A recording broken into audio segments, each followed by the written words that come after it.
Hi student, कैसे आप? फिर इस पहले कक्षा में आपको रिवीजन के बारे में स्टार्ट किए थे, उसमें स्वर व्यंजन के बारे में ख़त्म हो चुका है। आज के दिन उस स्वर अक्षरों को किसी तरह डायग्राम में लिखना है, उसके बारे में देखेंगे। आइए, वेलकम टू ऑनलाइन क्लास। यह है रिवीजन क्लास। देखिए, आज के दिन क्या करना है, स्वरों के बारे में अधिक जानकारी, ಸ್ವರಗಳ ಬಗ್ಗೆ ಹೆಚ್ಚಿನ ಒಂದು ಮಾಹಿತಿ ಅಂತ ಈ ಒಂದು ಟಾಪಿಕನ್ನು ಕೊಟ್ಟಿದ್ದಾರೆ.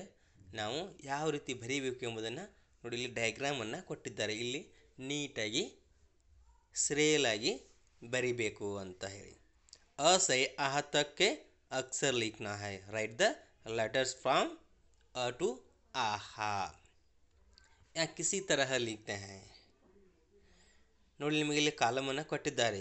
ಈ ಕಾಲಮ್ನಲ್ಲಿ ನೀವು ಅದಿಂದ ಆಹತನ ಬರಿಬೇಕು. ಯಾವ ರೀತಿ ಬರಿಬೇಕು? ನೀವು ಫಸ್ಟ್ನೇ ಕಾಲಮ್ನಿಂದ ಬರೀರಿ. ಅ, ಆ, ಇ, ಈ, ಉ, ಊ, ರು, ಎ, ಐ, ಓ, ಔ, ಆಹಾ. ನೀವು ಎಣಿಸಿ ನೋಡೋಣ, ಎಷ್ಟು ಕಾಲಮ್ಗಳಿದೆ ಇಲ್ಲಿ. 1 2 3 4 5 6 7 8 9 10 11 12 13. ಇಲ್ಲಿ 13 ಕಾಲಮ್ಗಳಿವೆ ಮತ್ತು 13 ಅಕ್ಷರಗಳಿವೆ. ಸ್ವರ ಅಕ್ಷರ ಎಷ್ಟಿದೆ ಅಂತ ನಿಮ್ಗೆ ಗೊತ್ತಾಯ್ತು. 13 ಸ್ವರ ಅಕ್ಷರಗಳು ಇವೆ ಅಂತ ನಿಮಗೆ ಇದು ಸಹ ಒಂದು ಮಾಹಿತಿ ಸಿಕ್ತು. ಈ ಕಾಲಮ್ ಬರೆಯೋದ್ರಿಂದ, ಈ ಕಾಲಮ್ ನಿಮಗೆ ಎಷ್ಟು ಅಂತ ಲೆಕ್ಕ ಹಾಕ್ತಿದ್ರಿಂದ ನಾಳೆ ನಿಮಗೆ ಕೇಳಿದರೆ ಸ್ವರಗಳು ಎಷ್ಟು ಅಂತ ಯಾರಾದರೂ ಕೇಳಿದರೆ 13 ಅಂತ ಹೇಳಬೇಕು.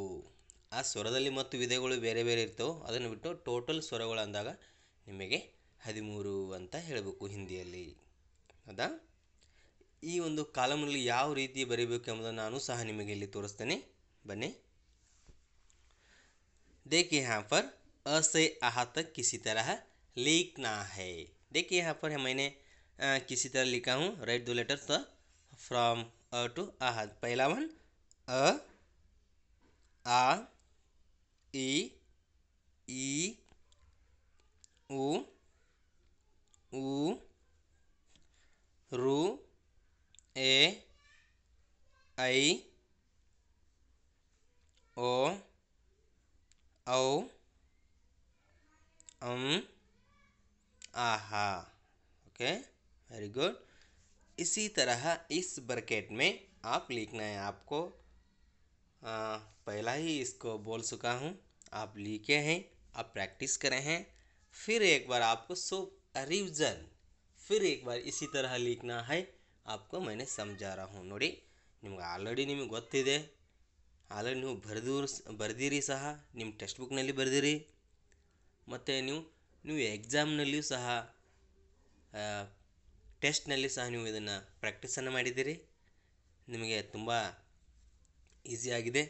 ಇದನ್ನು ಸಹ ಮತ್ತೆ ನಾನು ನಿಮಗೆ ರಿವಿಷನನ್ನು ಮಾಡ್ತಾಯಿದ್ದೀನಿ. ಅದಕ್ಕಾಗಿ ನಾನು ಹೇಳ್ತೀನಿ, ನೀಟಾಗಿ ಮತ್ತೊಂದು ಸಾರಿ ನೀವು ಮನೆಯಲ್ಲಿ ಕೂತ್ಕೊಂಡು ಈ ರೀತಿ ಡಯಾಗ್ರಾಮನ್ನು ಹಾಕಿ ಪ್ರಾಕ್ಟೀಸನ್ನು ಮಾಡಿ. ಇದನ್ನು ಪ್ರಾಕ್ಟೀಸ್ ಮಾಡೋದ್ರಿಂದ ನಿಮಗೆ ಎಷ್ಟು ಸ್ವರಗಳಿವೆ ಎಂಬುದನ್ನು ಸಹ ಗೊತ್ತಾಗುತ್ತೆ. ಕಾಲಮ್ಗಳು ಯಾವ ರೀತಿ ಆಗಬೇಕು, ಯಾವ ರೀತಿ ಬರೀಬೇಕು ಎಂಬುದನ್ನು ಸಹ ನಿಮಗೆ ಗೊತ್ತಾಗುತ್ತೆ. ओके, ನೀವು ಏನು ಮಾಡಬೇಕು, आज के दिन आप घर में ही बैठकर एक आपको टेस्ट नोटबुक लेकर इसी तरह प्रैक्टिस करिए. ओके, प्रैक्टिस करने के बाद आपको लिखने के लिए और पढ़ते पढ़ते ही प्रैक्टिस करना ही ज़रूरी है. ನೀವು ಓದ್ತಾ ಬರೀರಿ. ಓದ್ತಾ ಬರೆದ್ರೆ ನಿಮಗೆ ಹವ್ಯಾಸ ಬೆಳೆಸ್ಕೊಂಡ್ರೆ ನಿಮಗೆ ತುಂಬ ಒಳ್ಳೆಯದು. ಬೇಗ ನೀವು ನೆನಪಲ್ಲಿ ಇಟ್ಕೊಳ್ಳೋಕ್ಕೂ ಸಾಧ್ಯವಾಗುತ್ತೆ. ಇವತ್ತಿನ ಸೆಷನ್ ಸಾಕು. ನಾಳೆ ದಿವಸ ಮುಂದಿನ ಒಂದು ಕ್ಲಾಸ್ನಲ್ಲಿ ಬೇರೆ ಇದರ ಮುಂದಿನ ಅಕ್ಷರನ ನೋಡೋಣ. Okay, thank you, all the best.